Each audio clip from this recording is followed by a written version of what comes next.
भारत के सभी दर्शकों को मेरा नमस्कार। मेरा नाम है संदीप आर के सिंह और आज हमारे साथ हमारे अग्रज श्री कैप्टन राघवेंद्र विक्रम सिंह साहब। और सर बहुत-बहुत स्वागत है आपका।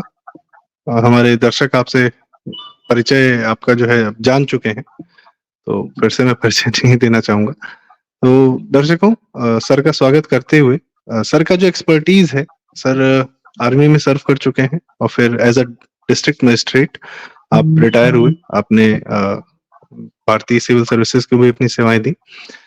तो सर आप और सर के लेख जो हैं हमारे दैनिक जागरण, अमर उजाला में जियोपॉलिटिक्स पर और सिक्योरिटी, भारत की इंटरनल सिक्योरिटी और इन सब तमाम कई सारे विषयों पर लगातार लेख छपते रहते हैं।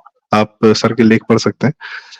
सर आपसे मैं हाँ, आपका जो हमारा पहला वीडियो हुआ था, वो आपने ये बताया था कि म्यांमार में एक क्रिश्चियन स्टेट बनाने की प्रक्रिया चल रही है और म्यांमार जो भारत का बॉर्डर बनेगा, उसको डिस्टर्ब करने की प्रक्रिया चल रही है। और उसमें जो आपने बांग्लादेश के बारे में कुछ बातें बताई थी, नॉर्थ ईस्ट के बारे में बताई थी, वो हाल-फिलहाल की जो बांग्लादेश में घटनाएँ हो रही हैं, जो शेख हसीना के वक्तव्य थे, उनसे एकदम मैच करता हुआ दिख रहा है।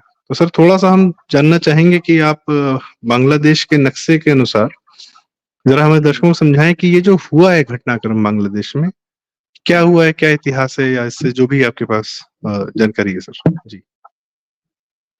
नमस्कार संदीप जी और आपके सारे दर्शकों को मेरा नमस्कार। मैं शायद तीसरी या चौथी बार आपसे मुखातिब हूँ और ये विषय बहुत महत्वपूर्ण इम्पोर्टेंट विषय है ये और इसको गंभीरता से मैं डील भी करना चाहूँगा हिस्टोरिकल पर्सपेक्टिव के साथ और जो भी सवाल पूछा है संदीप ने। तो अब ये नक्शा हमारे सामने है। इस नक्शे पे थोड़ा-सा ध्यान लगाइएगा क्योंकि ये नक्शा हटा लिया जाएगा। इसको आप समझिए। बांग्लादेश का नक्शा इसमें सफ़ेद से दिख रहा है भारत के अ, यहाँ से हमारे लिहाज से दाहिने हाथ की तरफ दिख रहा है वो। उसमें जो उत्तरी हिस्सा है, नॉर्थ पोर्शन में जो एक बांग्लादेश एक चोंच जैसा निकला हुआ है, आप देख रहे होंगे। तो वो चोंच वाला पोर्शन उसके कारण भारत का असम से रास्ता, मेघालय से रास्ता बहुत टाइट हो जाता है और उसे चिकन नेक कहा जाता है। वो करीब 22 किलोमीटर लंबा एक कॉरिडोर सा बनता है बस। नेपाल और बांग्लादेश के बीच में भारत का 22 किलोमीटर का क्षेत्र आता है। ये बहुत महत्वपूर्ण नेपाल के माध्यम से अगर चीन घुस गया तो 22 किलोमीटर के इस लिंक पर बहुत दबाव पड़ेगा और बांग्लादेश अगर किसी देश के साथ लिंक होकर के कंबाइंड होकर के एक मिलिट्री एक्शन का एक बेस बन जाता है तो ये चिकन नेक का पोर्शन जो है कट ऑफ होने की का अंदेशा हो सकता है। आप देखिए अगर ये कट जाता है तो ऐसी स्थितियों में असम का जमीनी संपर्क समाप्त हो जाएगा भारत के साथ। ये अति महत्वपूर्ण। ये हमारी जब आज़ादी के समय आज़ादी के नक्शे खींचे जा रहे थे 1947 में, तो हमारे जो नेता लोग थे, वो राजनैतिक रूप से एक मूर्ख समाज था। मैं मूर्ख इसलिए कहता हूँ कि असल में वो मूर्ख थे। उनका बस ये था कि हवाई तरीके से माइक मिल गया, भाषण दे दिया, लोग इकट्ठा हो गए और आज़ादी, आज़ादी उसके बाद आंदोलन और उसके बाद सत्ता।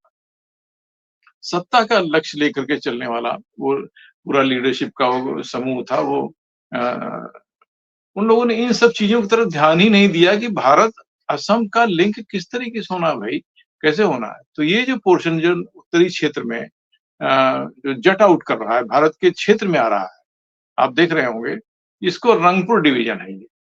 इसमें हिंदुओं की बहुत आबादी हुआ करती थी उस ज़माने में, लेकिन वो दे दिया गया पाकिस्तान को। उस समय जो रेड क्लिफ लाइन खींची जा रही थी, किसी ने सवाल नहीं पूछा।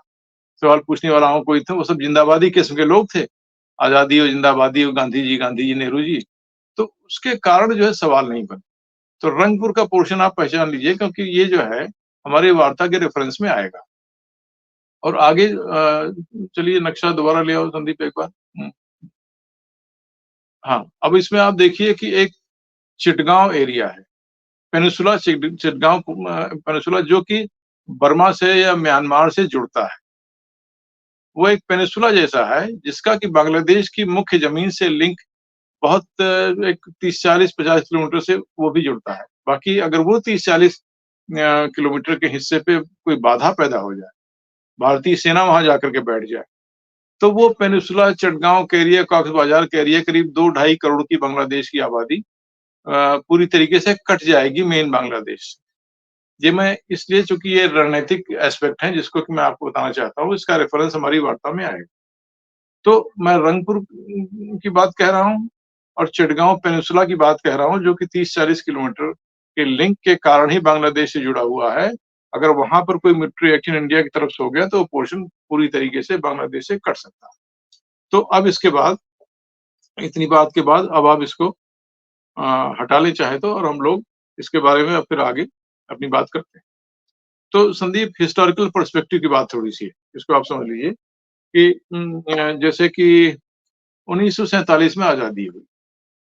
ऐसा दुनिया में नहीं हुआ है कहीं पर कि कोई देश बनाया जाए और उन दोनों के बीच में 1200 किलोमीटर का फ़र्क, इतना दूर हों दोनों हिस्से, और उसको ही पाकिस्तान कहा जाए, उसे ही पाकिस्तान कहा। ये ऐसा नहीं होता। ये पहली बार ये प्रयोग यहाँ पर हुआ, चूँकि वही बात है कि रणनीतिक सेंस नहीं था लीडरशिप में, भई दोनों कंट्रीज़ इतनी-इतनी दूर है, दोनों पोर्शन, ये कैसे एक-दूसरे से लिंक होंगे? तो बलिहारी थी उस समय के बुद्धिमान लोगों की, जो आज़ादी का आंदोलन चला रहे थे, और जिन्ना की बलिहारी, जिन्ना को तो ये था, भई कहीं से भी जो भी हमको मिल जाए हम उसको ले लें। जो भी पाकिस्तान में आना चाहे आ जाए। उसके बाद उनका प्लान था कि धीरे-धीरे एक्सपैंड करेंगे, हम बढ़ेंगे असम-वसम को आहिस्ता-आहिस्ता, जो हमारी या हमारे समाज की मानसिकता है उनको कब्ज़े में ले लेंगे, और इन लोगों को जान रहे हैं इनकी क्या हैसियत है, क्या औकात है। तो अब आप सोचिए, ये बांग्लादेश बन गया। ये पूर्वी पाकिस्तान, सॉरी, बांग्लादेश तो बाद में बना, पूर्वी पाकिस्तान बन गया। अब पूर्वी पाकिस्तान, यहाँ पर एक एंटिटी है जो कि फिज़िकली एक तरीके से अलूफ है पाकिस्तान से। पाकिस्तान उसके लिए बहुत परेशान भी नहीं।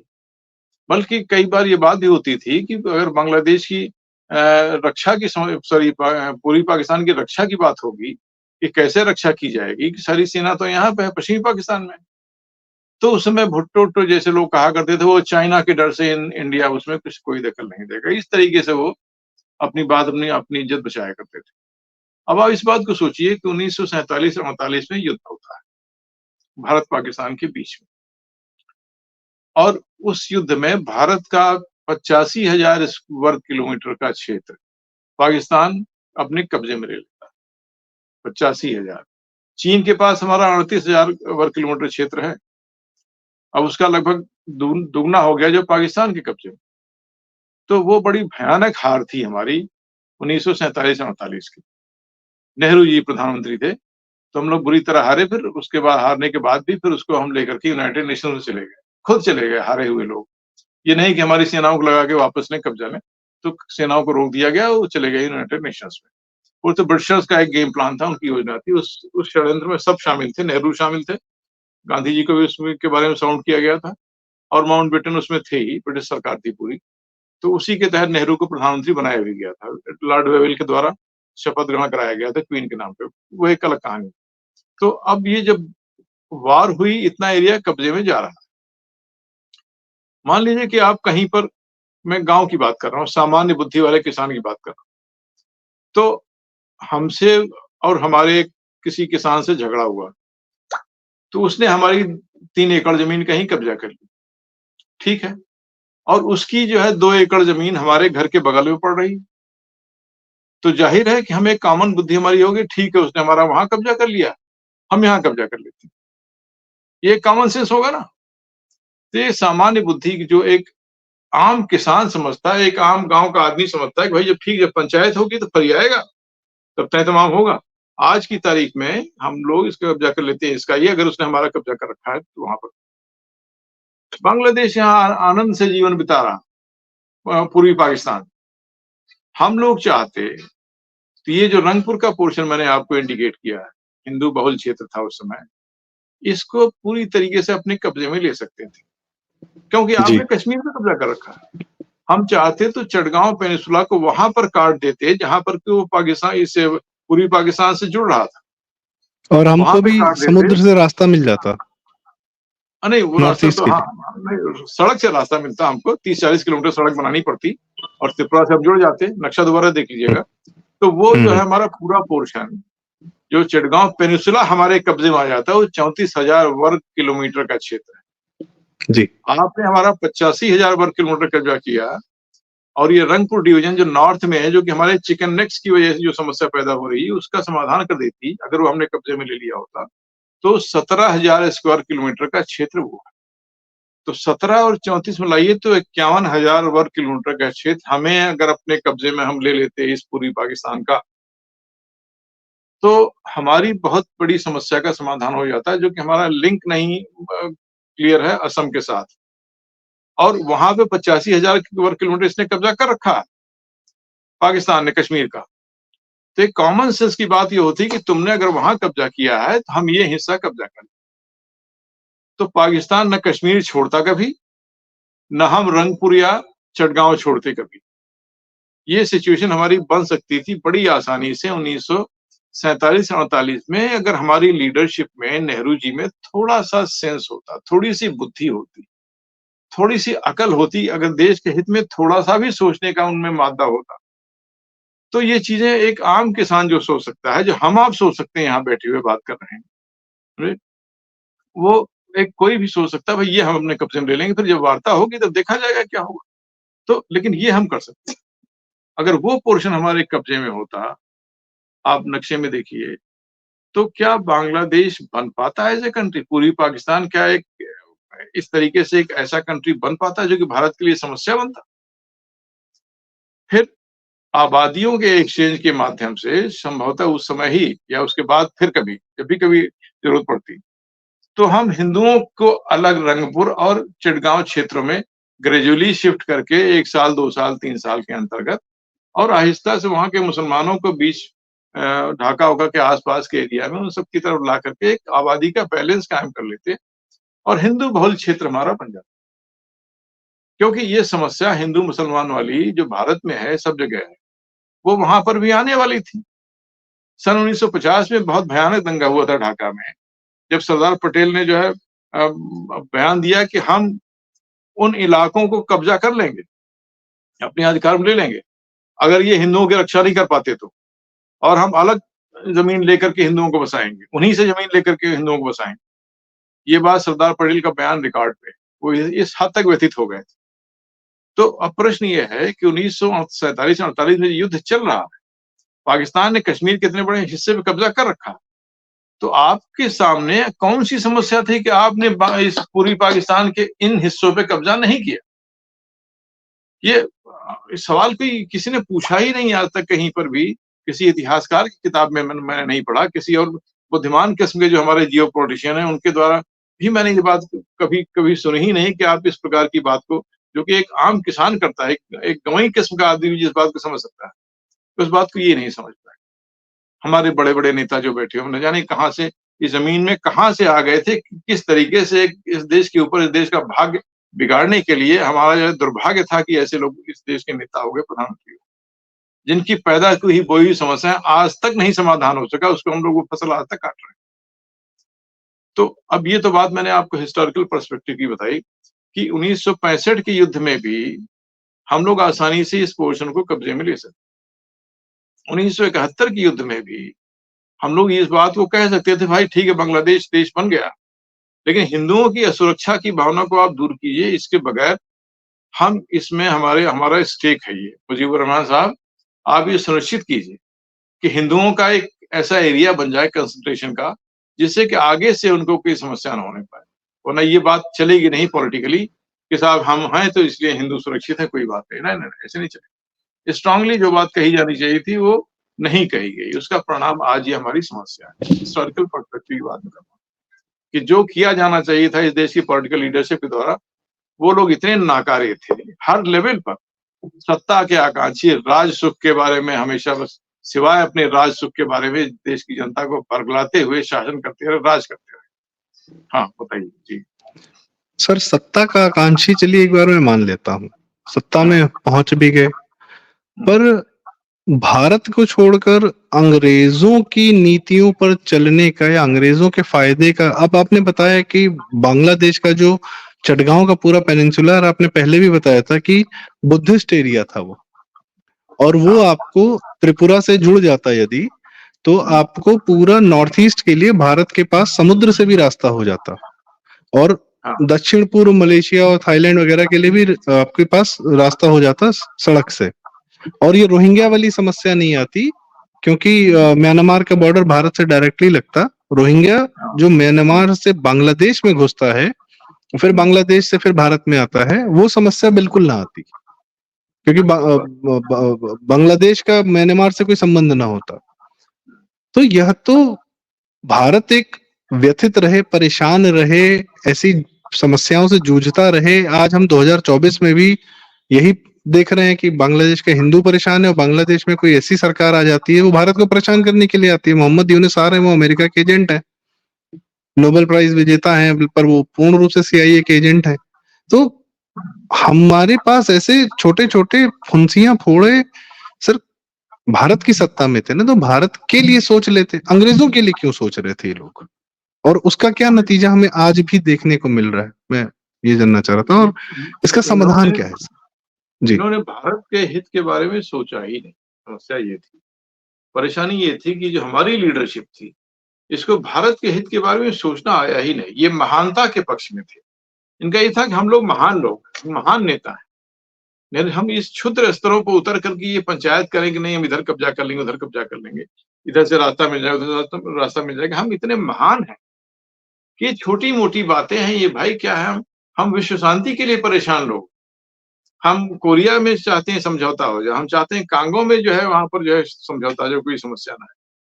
हम विश्व को अमेरिका और रूस के बीच में हम पंचायत करके वो सब झगड़े और डिसआर्मामेंट वगैरह करवाना चाहते हैं। ये कौन सी नॉन क्षुद्र अलाइन बात है, आप छोटी मूवमेंट, बात, हाँ, छोटी-सी बात पंचशील। में आप हमको हमको फँसा रहे हैं कि आप साहब ये पंचायत की तो वो सुनने को ही वो आदमी तैयार नहीं होता। वो तो 1962 में जब बुरी तरह हारा है युद्ध में और उसी शौक में वो मर भी गए श्रीमान जी, नेहरू जी, तब वो ज़मीन पर कुछ उतरे हैं, लेकिन तब तक फिर ज़मीन पे उतरने का कोई अर्थ भी नहीं था, क्योंकि जो कुछ आपको करना था वो आप कर चुके। जितना भी आपको खुरापात करनी थी, वो आप कर चुके, अपनी महानता के चक्कर कि हम बहुत महान आदमी हैं, महान जियोपॉलिटिशियन और महान पुरुष, जिसने कि दुनिया को सुधारने का इतना बड़ा काम किया और गांधी से भी मैं आगे निकल गया समाधान करने में, दुनिया को की शांति के लिए। तो इस तरीके की एक, अरे अपना गाँव देखो, अपना देश देखो, गेहूँ मँगा-मँगा करके अमेरिका से उसे खा रहे हो। अब भूखा भारत है। अब आपको जो है विश्व शांति की पड़ी, अपना देश नहीं देख रहा है।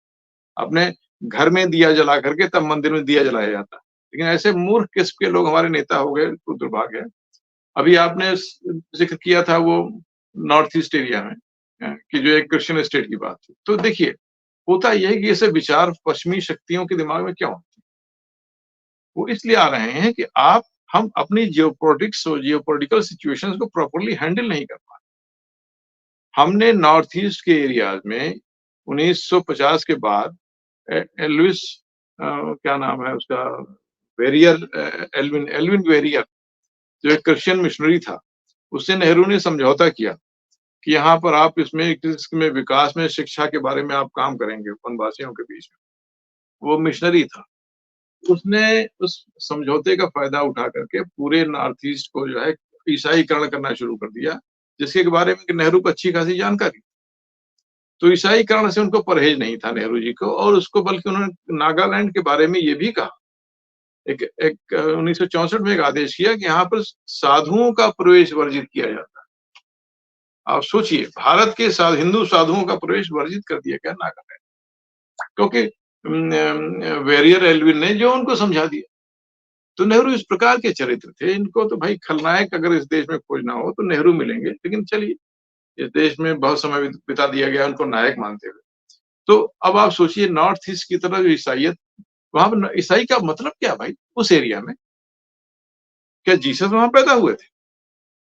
भाई ईसाइयत वहाँ कहाँ अचानक पैदा हुआ? वहाँ लेकर के गए, वहाँ पर उसको को समझाया, पढ़े लिखे वनवासियों को, उनको इस तरीके से जो कि आपस में।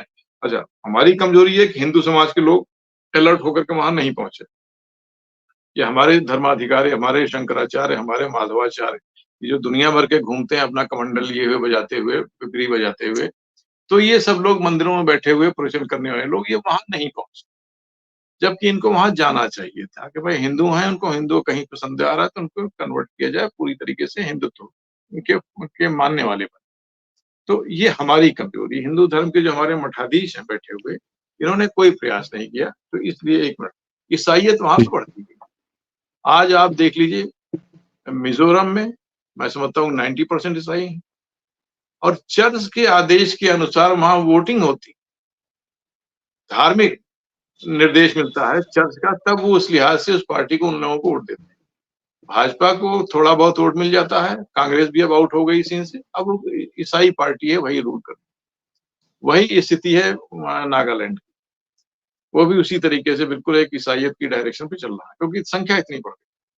खाली ये मणिपुर में 50% 60% वो मैतेई समुदाय की वजह से, जिसके ऊपर भी बड़ा हमला हुआ है, उनके ऊपर ईसाइयत हमला कर रही लगातार कुकियों के माध्यम से। अब कुकी, चिन, काचिन, ये जो मैंने पहले 2 महीने पहले लेख लिखा था, उसमें मैंने बताया था ईसाइयत के बैकग्राउंड के बारे में। काचिन जो है, मैं समझता हूँ कि 60 से 84% वो ईसाई हो चुके हैं। काचिन वो एरिया है जो कि चीन से लगा हुआ है। चीन के वहां से उत्तर में चीन है और दक्षिण में ये काचिन स्टेट पड़ती है, बर्मा की। बर्मा की मतलब म्यांमार की। काचिन है, चिन राज्य है और उसमें एक आध राज्य और है, उनका नाम मैं भूल रहा हूँ। ये पूरी बेल्ट ईसाइयत की तरफ कन्वर्ट हो रही है। इसमें बहुत बुरी तरीके से अमेरिकन मिशनरी लगे हुए हैं। इस बात को ध्यान रखिएगा, अमेरिकन मिशनरी वहां पर लगे हुए हैं। तो उन मिशनरीज के द्वारा ये मैसेज दिया गया है कि भाई यहाँ पर एक ईसाइयत की स्टेट बन सकती है और इंडिया इसमें अपोज करने का प्रयास करेगा, इसलिए उनको कंटेन किया जाए जियोपॉलिटिकली इस एरिया में, बांग्लादेश वगैरह को डिस्टेबलाइज करके, वीक करके, जिससे कि इंडिया अपनी जो उनकी पूंछ में आग लग जाएगी तो अपनी आग बचाएंगे कि यहाँ पे ईसाई स्टेट के पीछे घूम। और ईसाई स्टेट बनने का मतलब ये है कि हमारा मिजोरम, हमारा मणिपुर का अच्छा खासा हिस्सा और नागालैंड पूरी तरीके से उस स्टेट के साथ मानसिक तौर से जुड़ जाए, क्योंकि वो ईसाई स्टेट बनेगी तो ये भी एक ईसाई है, तो एक ईसाई करीब समझ लीजिए इसको कि एक 75-80 लाख की आबादी का या 1 करोड़ की आबादी का एक पूरा एक वायबल ईसाई स्टेट ये लोग बना करके खड़ा कर देंगे भारत और बर्मा के बीच में, भारत के हिस्सों को काट कर। अब इसको समझिए आप, उनका गेम तो ये करना था, इसलिए भारत को वीक किया जाता। और भाई ये बांग्लादेश जो है, इसको इसलिए डिस्टेबलाइज किया जाना है कि भारत के पाले में बैठा हुआ है, इसलिए इसको वीक करना है। बांग्लादेश को वीक किए जाने के पीछे, उनको डिस्टेबलाइज किए जाने के पीछे एम भारत को नियंत्रित करना था। ये बात हम लोग मिस कर रहे हैं कि Bangladesh itself is not very useful to America या चाइना के लिए। भारत को डिस्टेबलाइज करना, भारत के असम क्षेत्र को काटना है, अलग करना है। उस रणनीतिक तरीके से सोचने जो शक्तियां सोच रही हैं, वो भारत को डिस्टेबलाइज करने के एम से बांग्लादेश को डिस्टर्ब कर रही हैं। चाहे वो चीन हो, चाहे वो पाकिस्तान की आईएसआई वहां से लगी हो, या जमाते इस्लामी वाले लगे हों, या ये लगे हों आपके अमेरिका लगे हों, ईसाई मिशनरीज।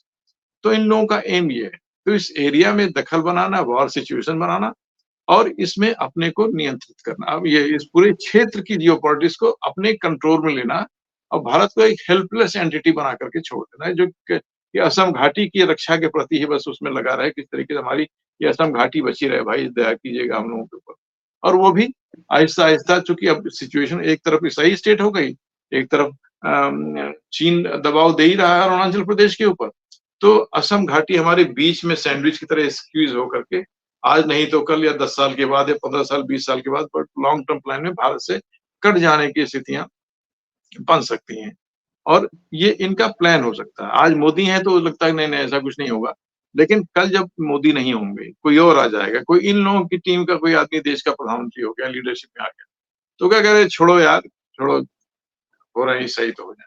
इस टाइप की सोचने वाले मनमोहन सिंह टाइप की मानसिकता के लोग भी आ सकते हैं। सर तो ये इनका 2004 से जी, आपकी इस बात से मुझे ध्यान आ रहा है, 2004 से 2014 के बीच में बुकर प्राइज विजेता अरुंधति रॉय और तमाम मेगासेसे अवार्ड विनर और इन लोग के माध्यम से सिविल सोसाइटी बनाकर प्रशांत भूषण और ये वो कश्मीर को भारत से अलग करने की सारी बातें की जाती थी। एनडीटीवी और दिल्ली के तमाम मीडिया संगठनों के माध्यम से यासीन मलिक जैसे और गिलानी जैसे सेपरेटिस्ट को लेजिटिमेसी दी जाती थी और माहौल ऐसा बना दिया गया था पत्थरबाजी वगैरह कर करके कि लगता था कि अब अलग ही हो जाए तो बेहतर है। ऐसा इन्होंने कश्मीर के साथ करने का पूरा तरह प्रयास किया। तो आप सही कह रहे हैं कि ये लोग, अच्छा, पंजाब में खालिस्तान का, जैसे इनकी सरकार आई है आम आदमी पार्टी और राहुल गांधी की, तो इन लोगों ने पूरी तरीके से उसको खालिस्तान बनाने का प्रयास करना शुरू कर दिया। तो आपकी बात में मुझे सच्चाई नजर आती है कि यह असम और नॉर्थ ईस्ट के साथ भी यह कर सकते हैं। समाधान क्या है सर? अब उसकी तरफ हम लोग आते हैं, जो आज की क्राइसिस जो पैदा हो गई, उसको तो हम लोग देख रहे हैं, जान रहे हैं कैसे-कैसे किसने किया है। इसलिए उसको रिपीट करने से कोई फ़ायदा नहीं है, कि जो चीज़ें वहाँ हो चुकी हैं, जिस तरीके से हिंदुओं का कत्लेआम शुरू कर दिया गया है, हिंदू समाज का, और उसके साथ अवामी लीग के लोगों को भी, उनकी लीडरशिप को भी खत्म किया जा रहा है। ये आईएसआई और जमात-ए-इस्लामी के लोगों के द्वारा, कट्टरपंथियों के द्वारा, ये चीज़ें होती हुई दिख रही हैं। एक से एक विभत्स वीडियोज़ आ रहे हैं, चित्र आ रहे हैं, वो हम सब लोग की जानकारी में है। तो उस बात को कहने से कोई फ़ायदा नहीं। अब बहुत बड़ी संख्या में शरणार्थी मूव कर रहे हैं, सीमाओं की तरफ, और हम उनको रोकने के प्रयास में हैं। हो सकता है गोलियाँ-वोलियाँ भी चला दें, उसमें हिंदू भी होंगे और अवामी लीग वाले मुसलमान भी होंगे, कि उन्हीं को ही खदेड़ा जा रहा है। तो ऐसी स्थितियों में हमारे यहाँ फेंसिंग-वेंसिंग, बीएसएफ वगैरह लग करके उनको रोकें। क्या रोक देना समाधान है? रोक देना समाधान नहीं। वो संख्या बढ़ेगी, दबाव बढ़ेगा, फिर आपको व्यवस्था करनी। हमें इस श्रीमान जी मिस्टर यूनुस, जो नए प्रधानमंत्री बने हैं, कार्यवाहक प्रधानमंत्री जो ही बनाए गए, इनको क्लियर कट मैसेज देना चाहिए कि शरणार्थी आ रहे हैं और इनकी व्यवस्थाएं बांग्लादेश की सीमाओं के अंदर ही की जाएगी। भारत की सीमाओं में ये प्रवेश नहीं करेंगे। हमें उनकी व्यवस्था करने के लिए आपकी सीमाओं में प्रवेश करना है। आपकी सीमा में प्रवेश करना, हम आपके क्षेत्र को डिस्टर्ब नहीं करना चाहते, कोई आक्रमण अटैक नहीं है। और ये लोग यहाँ पर रहेंगे, आपके क्षेत्र में रहेंगे, जिससे कल क्राइसिस समाप्त हो जाती है तो अपने घरों को जाएँ। हम उन कैंपों की व्यवस्था करेंगे, हम उनको खाना-पीना, राशन-पानी की व्यवस्था करेंगे, हमारी सेना करेगी, उस प्रबंधन को देखेगी और उनकी सुरक्षा की व्यवस्था करेगी, इस बीच में कोई डिस्टर्बेंस ना हो। लेकिन चूँकि इतनी बड़ी संख्या में लोग आएँगे, 20 लाख, 30 लाख, 50 लाख, 1 करोड़ के आस-पास, तो उनको हमको आपकी सीमा के अंतर्गत ही रखना है। ये बात बहुत क्लियर समझ लीजिए, इसे युद्ध ना समझिएगा। ये बात हमारी सरकार को उनको मैसेज करना है। अगर युद्ध समझते हो तो तुम जानो, हम युद्ध नहीं करना चाहते। ये स्ट्रॉन्ग मैसेज चाहिए। अगर आप इसमें चाहते हैं भारत में आ जाएँगे, जैसा कि 4-5 करोड़ आप भेज चुके हैं अब तक हमारे यहाँ, बांग्लादेश से आ चुके हैं, तो वो चीज़ रिपीट नहीं होनी चाहिए किसी भी कीमत पर, और आपके यहाँ रहेंगे वो हमारी व्यवस्था के अंदर। दूसरा ये है, अगर शरणार्थियों की संख्या बढ़ती जाएगी, तो इन्हीं शरणार्थियों में से, जिस तरीके से हमने मुक्ति वाहिनी 1 बनाई थी पाकिस्तान से मुक्ति के लिए, पाकिस्तान से मुक्ति के लिए भारत ने 1971 में मुक्ति वाहिनी सेना खड़ी की थी, 70-71 में, जिसने कि युद्ध में भारत का सहयोग किया। तो अब मुक्ति वाहिनी 2 का समय आ गया। जब ये लोग आ जाएँगे इन कैंपों में, करोड़ों की संख्या में, लाखों की संख्या में, तो यहाँ ट्रेनिंग दी जाए आर्मी के द्वारा, बीएसएफ के द्वारा, हमारे कमांडोज के द्वारा, कि हमें इस जो कट्टरपंथी और पाकिस्तानी सोच के लोग जो फिर आ गए हैं, फिर जो ये पूर्वी पाकिस्तान हो गया है, इसको फिर पूर्वी पाकिस्तान से मुक्त करके हमें बांग्लादेश बनाना है। तो पूर्वी पाकिस्तान जो भी हो गया है, होने की तरफ बढ़ चला है, जो पहले था पूर्वी पाकिस्तान ही था ये, कट्टरपंथी का, तो अब इस पूर्वी पाकिस्तान को हमें आज़ाद करके पुनः बांग्लादेश बनाना है। ये संघर्ष युद्ध जो है, इसमें Hindu forces, Hindu militant forces भी ट्रेन की जाए, अवामी लीग का जो पॉलिटिकल विंग है, उसको भी एक मिलिट्री विंग क्रिएट किया जाए, कमांडो विंग क्रिएट किया जाए, और ये लोग युद्ध लड़ेंगे बाकायदा, उस तरीके से गुरिल्ला वार जैसे होती है। कोई कुछ नहीं कह पाएगा, ना खड़ा हो पाएगा इसमें, क्योंकि हम आज़ादी का संघर्ष है, और उस आज़ादी के संघर्ष में हमारी सेनाएँ सहयोग कर रही हैं, भारत सहयोग कर रहा है और लड़ रहे हैं वहीं के लोग। हम उनको मरने के लिए नहीं छोड़ सकते। ये हमारा एटीट्यूड जी, होना चाहिए।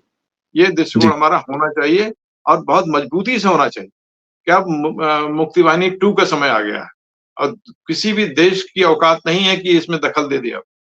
क्योंकि ये हुँ, गंभीरता, क्योंकि चारों ओर से हम हैं, इसमें जो भी हुँ, रिपरकशन है वो हमें झेलने हैं। जी, ये स्ट्रॉन्ग मैसेज हमारी सरकार की तरफ से, मोदी जी की तरफ से जाना चाहिए। हम ये शुरू करने जा रहे हैं, शरणार्थी आ रहे हैं सीमाओं पर, हम उनकी व्यवस्थाएँ कर रहे हैं, और वो व्यवस्थाएँ आपके क्षेत्र में प्रवेश करके हम करेंगे। इसको आप युद्ध सर समझते हो तो तुम समझो, हमको नहीं, जी, हमको इतनी तकलीफ नहीं है, आप समझते हो समझे। लेकिन वो हम अपनी सीमाओं में नहीं लाएँगे, आपकी सीमाओं में प्रवेश करके हम कैंप लगाएँगे वहाँ। जी। जी। एक समाधान सर और क्या हो सकता है? क्योंकि उत्तरी पूर्वी बिहार जो है, वो किशनगंज जो पूरा वो जो आपके उसी चिकन नेक से सटा हुआ है, वहाँ मुसलमानों की संख्या बहुत ज़्यादा बढ़ गई है। डेमोग्राफी परिवर्तन काफ़ी ज़्यादा हो गया है और जिस जगह की आप बात बता रहे हैं, वो उस बिहार के उस क्षेत्र से बहुत दूर नहीं है। तो और ये नॉर्थ बंगाल पे भी आता है, और भाजपा के सांसद जो हैं उन्होंने कहा भी है कि उत्तरी बंगाल को एक अलग स्टेट या एक यूनियन टेरिटरी बना देना चाहिए, क्योंकि सर मैं स्वयं वहां जा चुका हूँ, दार्जिलिंग जहाँ दिखता है सिलीगुड़ी, बहुत ही बुरे हालात में, मतलब लगता है कि 1995 में वहां गए हैं, इतने बुरे हालात हैं वहां पे। इतना मतलब एक तो मेन बंगाल से बहुत दूर है, कलकत्ता से बहुत दूर है, बागडोगरा वगैरह, और वहां पर इस तरीके की मुसलमानों की बस्तियां भी बढ़ गई हैं। तो क्या भारत सरकार उस क्षेत्र को एक यूटी बना के इन हिंदू शरणार्थियों को वहां बसा के चिकन नेक अपना सिक्योर कर ले, बंगाल से अलग कर दे, वो हिस्सा यूटी बना दे, और सुप्रीम कोर्ट का फैसला भारत सरकार कर सकती है, और बिहार के कुछ हिस्से ले ले, तो वो अगर हिंदू बहुल इलाका हो जाता है, क्योंकि बंगाली हिंदू बहुल इलाका हो जाता है, तो हमारा चिकन नेक भी सिक्योर होता है, हम हिंदुओं की रक्षा अपने क्षेत्र में भी कर पाएंगे। क्या यह भी एक समाधान हो सकता है, अगर विचार हो तो? मतलब नहीं, ये बिल्कुल, ये बहुत गलत समाधान होगा।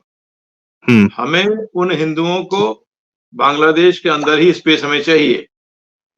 इनको हम हैंडल करेंगे बाद में, क्योंकि ये बांग्लादेशी ये भी जाएंगे आपके यहाँ वापस।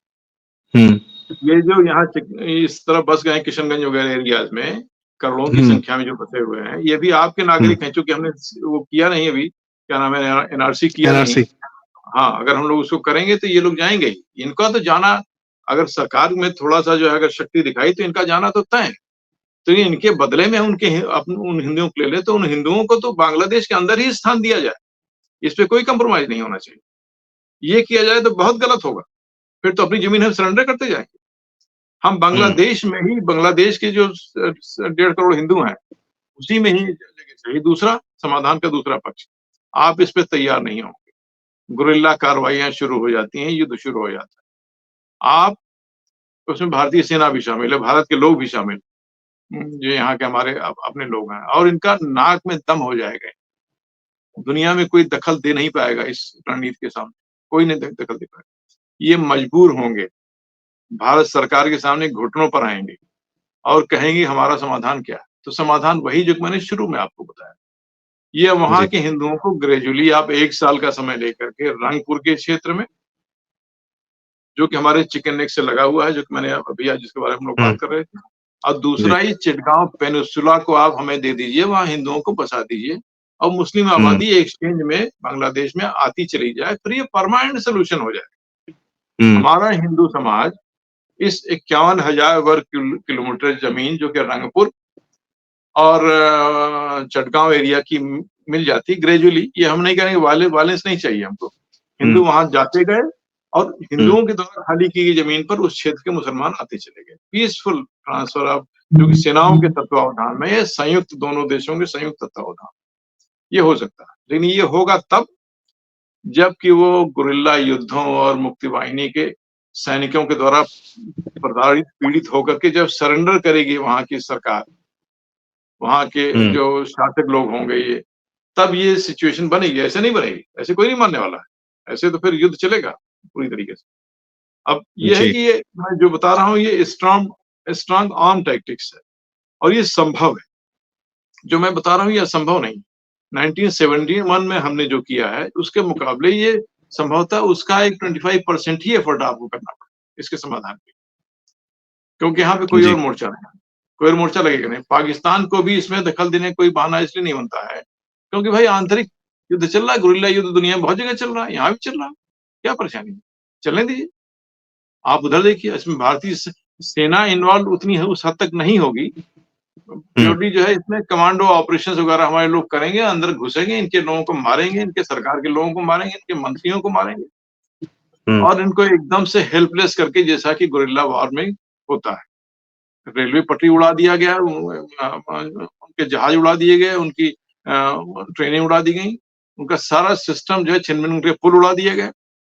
अब चलिए भाई, आप चलाओ देश अपना, देखते हैं कैसे चलता है। फिर आप घुटने तो पे आएंगे। रिकंस्ट्रक्शन के लिए भी तो भारत की आवश्यकता पड़ेगी सर। हाँ, बांग्लादेश में नहीं वो ठीक है, लेकिन हम जब ये एक्टिविटीज करेंगे तब वो कंट्रोल में आएंगे, क्योंकि आपने वहां पर आजादी का आंदोलन छेड़ने का मौका दे दिया ना कब्जा करके।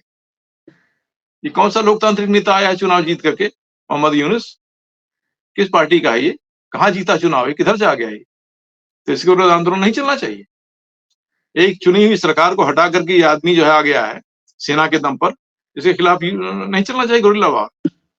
और हिंदुओं का इस्लामिकों के दम पे आया है सर, ये इस्लामिकों के दम पर आ गया। हाँ ठीक है, तो इसके विरुद्ध ये जनता का प्रतिनिधि नहीं है, ये धार्मिक प्रतिनिधि होगा या विदेशी एजेंट होगा ही। लेकिन लोकतांत्रिक सरकार, लोकतांत्रिक जो आम जनता अगर उसके विरुद्ध विद्रोह करती है, गुरिल्ला वार करती है, तो दुनिया में कौन है जो कहेगा कि ये गुरिल्ला गलत है, मुक्ति योद्धा गलत है? कौन कहेगा? अब भारत का पूरा आशीर्वाद इसको होगा तो फिर देखते हैं कहाँ निकल करके जाते हैं जी। तो इस समस्या का समाधान तो भारत के हाथ में रखा हुआ है। थोड़ी सी बस एक हिम्मत दिखाने वाली बात है, साहस की बात है, और इसको इस लाइन पे चलना, कहीं कुछ नहीं कोई कर पाएगा, कोई दखल नहीं दे सकता जी। न चीन दे पाएगा दखल, न पाकिस्तान दे पाएगा। अंततः देखा जाए हम भूगोल पे ज्यादा बात कर रहे हैं, इतिहास पे कम कर रहे हैं, क्योंकि आज का समाधान भूगोल ही देगा। और भूगोल यह कहता है कि बांग्लादेश भारत से चारों तरफ से घिरा हुआ है, तो मजबूती हमारी। देखिए, इतिहास भी ये कहता है, ये कौन लोग हैं? ये फोर्सेबली कन्वर्टेड लोग हैं, ये हिंदू समाज के लोग हैं, हिंदू बंगाली हैं ये सब। इनको जबरदस्ती बलात् मुगलों के जमाने में, सुल्तनत के जमाने में बलात् कन्वर्टेड किया गया, कंफ्यूज करके कन्वर्टेड किया गया। तो इतिहास तो ये कहता है जी। तो अगर इतिहास में जाएंगे तो इतिहास, अगर हम लोगों ने इस लिहाज से आंदोलन छेड़ा तो भाई जो जहां था वहीं पहुंच जाए, जो जहां थे वहीं आप वहीं चलिए, पहुंचिए भाई। आप कहाँ फंसे हुए हैं? यहाँ कौन, यहाँ कहाँ से आगे ये मजहब? भाई इस मजहब से, इस इलाके से क्या मतलब? वो तो एक रेगिस्तान के क्षेत्रों का, बद्दुओं का, घोड़ों पर चलने वालों का, खच्चरों पर चलने वालों का, उस जमाने के मुश्किलों के बीच में जो है खजूर खाने वालों का एक मजहब था उस इलाके का, जहाँ पर बहुत सी समस्याएं थी, बहुत से युद्ध चलते थे, सब कुछ चलते थे। तो उनका इनके हालात, इसका कोई अर्थ नहीं है। तो इतिहास भी पढ़ा जा सकता है, बताया जा सकता है, भाई तुम्हारा यहाँ आना ही अनजस्टिफाइड है, तुम कहाँ से आ गए? जी। तो ये इनके हालात सर 1950 तक थे। हाँ, ये ठीक बात है। रेगिस्तान में टेंटों में ही 1950-60 तक रहे हैं लोग, तो बाद में पैसा आया ना भाई। वो तेल का एक्सप्लोरेशन हो गया, तेल मिल गया वहां की जमीनों में, तो उससे भाग बदल गया, वरना इन लोगों की तो दशा खत्म होने के कगार पे पहुंच जाएंगे। आज नहीं तो कल पहुंचेंगे ही। तेल कब तक सस्टेन करेगा आपको? चलिए, तो एक दूसरा विषय है। हमारा ये कहना है कि जो समाधान का एक मैं प्रपोजल दे रहा हूँ, जो मैं कह रहा हूँ आपसे, मेरे ख्याल से इसके बारे में हमारी सरकार यदि विचार करेगी तो एक समाधान का रास्ता बनता है, और स्ट्रांग आर्म सोल्यूशन चाहिए। भाई बंदी करके, हाथ जोड़ करके, उनसे रिक्वेस्ट करके, प्रार्थना करके काम नहीं चलने वाला जी। और हमें जो है एक शक्ति की भाषा बोलनी है इस मामले में जी। तो ये हमारा कहना था जी। बिल्कुल सर, और यह भाषा जो है आज मैं भी कंक्लूड करते हुए यह दर्शकों से शेयर करना चाहूंगा कि मोदी जी ने यूनिस को, जब अब आ तो गए हैं यूनिस, तो मोदी जी ने उनको कोई राष्ट्राध्यक्ष या वैसा घोषित नहीं किया है। बस कहा है कि जो जिम्मेदारी आपको मिली है, उम्मीद है कि आप उस जिम्मेदारी का पालन करेंगे। और हिंदू नाम लेते हुए मोदी जी ने पहली बार कहा कि safety, we hope for an early return to normalcy, ensuring the safety and protection of Hindus and all other minority communities. Hindus specific कहा है। तो यह एक भाषा जो है पहली बार भारत का प्रधानमंत्री इस्तेमाल कर रहा है हिंदुओं के लिए। आगे देखते हैं क्या समाधान निकलता है। हमें शायद पल पल बदलाव आ भी रहे हैं, घटनाओं में भी, घटनाक्रम में क्या होता है, यूनिस किसके लिए आए हैं, क्या करेंगे, क्या यूनिस यूक्रेन के ज़ेलेंस्की जैसे व्यवहार करेंगे, क्या करेंगे, देखते हैं आगे। भारत भी शक्ति प्रदर्शन करेगा ही करेगा।